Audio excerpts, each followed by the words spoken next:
കുറേ ദിവസമായി ഞാൻ ലഞ്ച് പൊതിയൊക്കെ ആയിട്ട് വന്നിട്ട്. ഇന്ന് എന്തായാലും നമുക്ക് ലഞ്ച് പൊതി കേട്ടോ.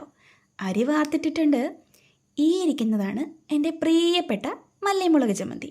ചമ്മന്തിക്ക് കുറച്ച് പണി കൂടി ബാക്കിയുണ്ട് കേട്ടോ. അപ്പോഴത്തേക്കിനേ നമുക്ക് ഇലയിലോട്ട് നല്ല ചൂട് കുത്തരി ചോറ് അങ്ങോട്ട് വിളമ്പി കൊടുക്കാം.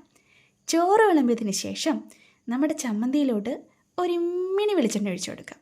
ഇത്തിരി മതി കേട്ടോ. ഇപ്പോഴത്തെ അവസ്ഥയിൽ ഇത്തിരി പോലും മതി. കൂടുതൽ ഒഴിച്ചാൽ ഭയങ്കര ടേസ്റ്റ് ആയിരിക്കും, പക്ഷേ വേണ്ട കേട്ടോ.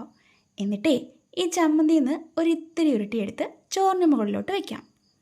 മല്ലി, മുളക്, ഉപ്പ്, പുളി, പിന്നെ ഇത്തിരി കറിവേപ്പില, ഇഞ്ചി, ചുവന്നുള്ളി ഇവയെല്ലാം ചേർത്ത് നന്നായിട്ട് അമ്മിക്കല്ലിൽ അരച്ചുരുട്ടിയ ചമ്മന്തിയാണ്.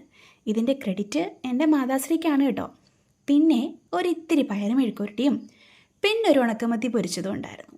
അപ്പോൾ ഇന്നത്തെ നമ്മുടെ സ്പെഷ്യൽ ഇത്രയൊക്കെ ആയിരുന്നു കേട്ടോ. ഇതൊക്കെ ഇഷ്ടമായെങ്കിൽ ലൈക്ക് ചെയ്യാൻ മറക്കരുത് കേട്ടോ.